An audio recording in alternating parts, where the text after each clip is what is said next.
train yards, thinking about graveyards.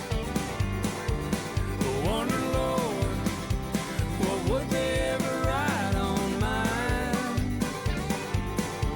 Another soul laid to rest on cold Montana morning, just trying to make it north of 49. Morning, guys. So we're gonna run out and check those footholds really quick, and then I got a text from the neighbors at the coyote bait we actually checked yesterday. So we're gonna go back out there. They said they heard some distress noises there from the bait, so it sounds like we got another coyote caught. I called her quits about 10:30. I was getting tired as heck, so I just threw everything in a pile. I turned the heater and the blower off, and looks like we got our beavers all dried out and ready to go. But for our snare testing, we're up to 40 now. Don't really know what to think, but I'm going to summarize all this in Excel spreadsheets or something like that, and I'll kind of break down the stats when we're done here at the end. So yeah, that's kind of what we got up to last night. But my phone died, of course, in the last, I think it was 4 coyotes, the fourth last coyote ended up dying, and I wasn't paying attention, didn't catch it. So I've got I don't know what this is. It's an oddball phone here, and it really doesn't like to take a charge, so kind of a pain. But anyways, let's run out, check those snares quick, or those footholds quick, and then head to the snares and then go do beavers. We're gonna try and do a bunch of coyote stuff here today too. I don't know if you guys can see or not, but there's a coyote booking her right across the field over there, so I don't think it's gonna get a foothold how quickly it's moving. Or if it is, it's gonna suck chasing that thing down. But we got one foothold right there by that little stick, and I can see there's tracks by it, but the trap isn't pulled out, so obviously it's frozen. Well, yeah, so we just got to the first coyote bait here, and we're back. We were here yesterday, but the neighbors were literally right there. You can see the house right there. So they got my phone number there. I let them know I was snaring, and they got a couple dogs, so they're actually really good about it. They want the coyotes gone anyway, so they messaged me last night saying that they were hearing some sounds coming from here, some distress sounds, and they thought I had a coyote caught. So I'm really hoping they're right, because it's quite a drive to get out here. But I'm not seeing anything so far. Oh, wait. Out there, I see one. I don't like coming this often because, again, putting so much scent out here. So I hung up a bunch of new snares yesterday.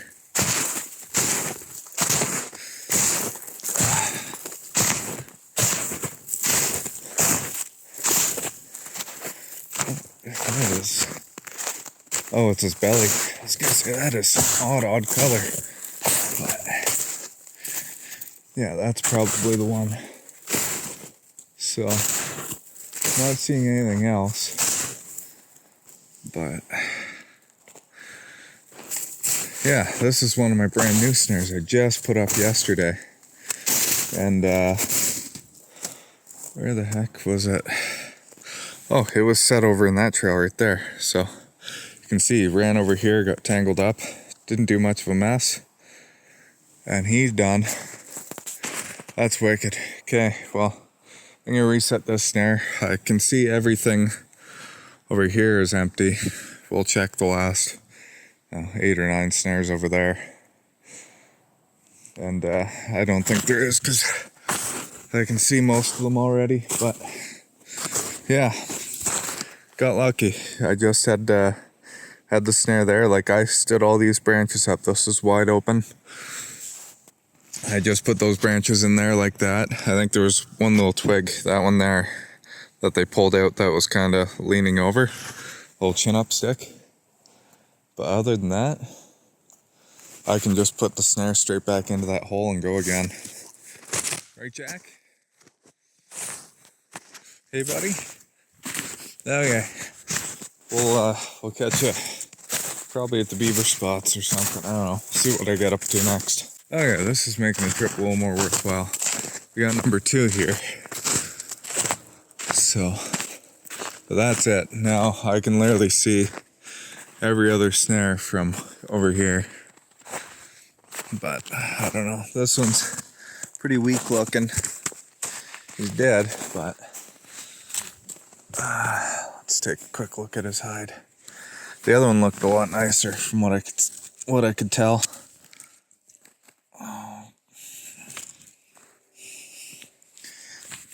But this one's looking a lot weaker in the shoulders. Maybe a red belly. No, nice white belly on it. And I did the same thing here. So this is a wide open. This whole area was all wide open. I put all of these sticks in there. It didn't bother him one bit.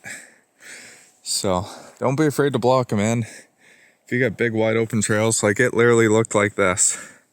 This just kept coming down to here. It's all wide open. I blocked all this stuff in with stuff from around here. So don't be afraid to do that. Especially when it's really deep snow. They're not gonna go off trail and be, up to their shoulders walking through this stuff here off trail.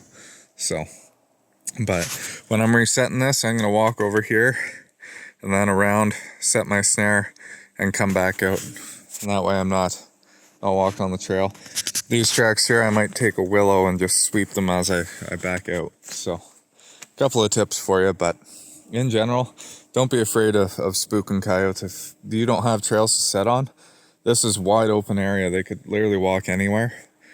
I can't set, unfortunately. There's nowhere to tie off in most of these spots, so you kind of have to make tight spots for them. And what you can do is come in, a couple weeks before you want to set your snares and actually set those up after they've got their trails set. So come and block that in if you want it ahead of time. That might be something to do if you have really spooky coyotes, but this place doesn't seem to be an issue. So, gonna reset these and we'll head out. Okay guys, so had a coyote bait here, and I took a good drive around. Last time we were here, I cut a set of tracks back there. Looked a lot like wild boar. So I had to spin around just to see if that's what it was. Or if there's anything fresh, and I didn't find anything, so not that exciting. What was exciting was I did find at least one coyote in a snare down there. That's the first time this snare's ever produced. I've had this here for 3 years. For some reason, the coyotes have never wanted to go through this little trail here that I always make. So finally had a hookup. That's awesome. But you should see, look at all the coyote tracks here. So I'm excited to get up inside here, see what else is in there. So like I said, I know we have 3 already. So let's keep going. Okay, so we possibly only have 2 coyotes because the third one I could see was the fox. So got this guy, and again, nasty shoulder mites on him, but it is what it is. So we'll take him back. Oh no, there is a coyote right there. So we're back to 3 coyotes and a fox now. Sweet. Here's our next one, and I had it sitting on this trail here. So again, he really didn't do any damage. He just got caught, wrapped around, and died really fast. So take this guy out, reset this one. And I can see from here, there's no more snares down. There's no more coyotes in this area. So it's just that one. We got to walk all the way down to it. And there's one more down that way. Okay, so for full transparency on this snare testing that I'll be posting up all the videos and everything, I keep cutting the snares off when I'm skinning them so you can see exactly what's on them. This one's wrapped up around the tree and it's frozen, so I'm having a hard time getting it around this guy. I'm going to actually cut the snare off it here, but just for full transparency, We got the Seneca Meg spring on it, and cam lock, toothed cam lock. That's on the 1/16 cable. So this will be like number 41, 42, somewhere between 40, 41 and 45, because we got 40 yesterday. Wrote down the book. So and this is our 5th one we've caught today. So there might be a few more, but somewhere in the early 40s it's gonna pop up. I just want to get that on video. Just again, full transparency. I'm not hiding anything. So this is gonna be the one that doesn't have a snare on it, and I'll point it out before I skin it anyway. But we're gonna cut this off here so I can get the snare out of here and reset. Here's the last coyote here. It's a really dark yellow, kind of that CD color, bush coyote. So not a great coyote, but this snare is one that goes in this direction. It kind of parallels or meets up with the main trail through here. And again, this one I've had probably 4 or 5 years. I've had this snare in this spot, and this is the second coyote that I can remember catching off of here. So they're avoiding all of my main trails, anything I've packed down, anything that I go near all the time. This one I can check from out there. And so again, just like my other coyote baits, they're kind of getting timid to anytime I come in here or make scent in here, it pushes them off. So yeah, it's sorry, I lost my train of thought here, but basically if you can not put scent in these areas, you're gonna have better luck, especially later in the season after they're kind of onto what you're doing. So yeah, kind of nice. Picked this one up in a sneaky spot. Like I said, that other one, that's the first time that snare's ever produced, and that looks like a great spot, but obviously it's not the hottest spot around. So this one looks like a nice healthy coyote. We're gonna talk about that last one we just pulled out here. Just looking at it, I'm gonna show you guys something's off about it. I just don't know what it is, but we'll talk about it when we get over there. We got our 3 coyotes here, red fox, and you can see the color difference on these guys. So that one's an all right color. That's probably we're gonna say a B. Yeah, probably a low quality B, something like that. Here's one that's gonna go C to D kind of thing. Not quite a D, he'll be a C, but that's a beautiful heavy coyote. Got our fox here. Obviously, you can see shoulder mites on it. So we're we'll figure out something to do with it. Look at the fleas crawling around on the bugger though. So not gonna handle that guy till it freezes. But this one here is the one I want to bring some light to. So this was that second coyote we got. It's really weak in the shoulders here. Kind of looks like it's starting to maybe get shoulder mites, but it's not to the point where it's garbage. Nice looking coat on it too. It would go like probably a B. Nice color. Small in size, but start looking. It's really weak in the shoulders. You can kind of see it's kind of thin around the neck even. Something's just not off or right with it. And then when you roll it over, you'll notice it has sweaty armpits, and it has red on the skin down in that area, and same with down there. So it's not, doesn't mean it's diseased, doesn't mean it's dangerous to handle or anything like that. But immediately when I see something like that, my hackles go up. I need to be washing my hands before and after dealing with this. I don't have my food, my drinks, that sort of thing in the garage when I'm dealing with this. Wearing gloves, that sort of thing, washing my tools. Because this thing has a lot higher chance of being diseased and getting me sick than those two that are showing absolutely no signs. Like the first sign you'll ever see of stress in an animal is the red groin. And both of these look nice and clean. This one's a little peed on, but both of them are beautifully white. So as soon as you see that redness in the groin, and it's same with your dog at home. If you're seeing red skin, bright red skin, dark red skin around that groin area constantly. Maybe it's a food allergy. Maybe they've got sand mites or fleas or who knows what. There's something causing stress to that animal. Disease is one of those big things. So just be extra careful.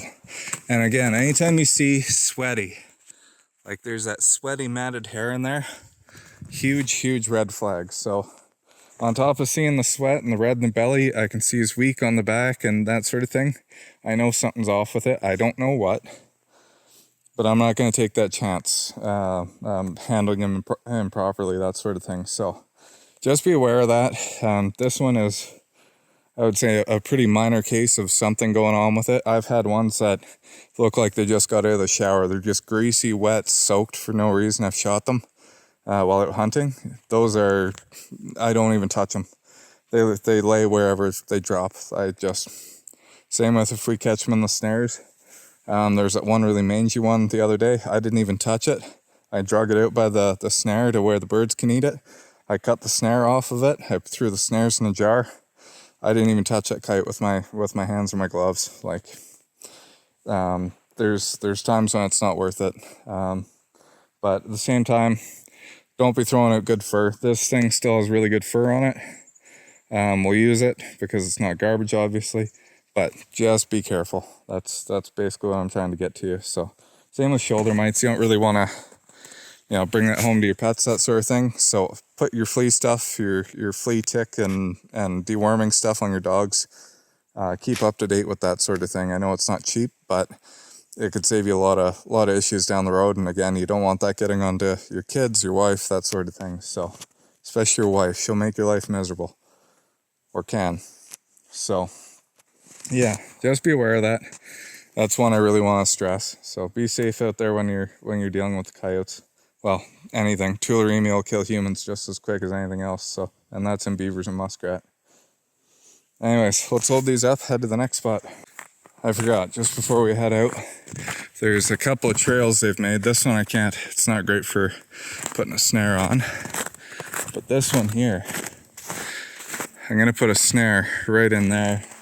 Over there would be a good spot too, but I only have one snare with an extension on it. And unfortunately it doesn't have a spring, but for snare testing, I guess it'll help compare. So let's set this one up really quick. So you can see here, I stayed off the trail. I walked in from that angle here. I'm gonna walk in these exact same tracks back out, but there's one more snare set up.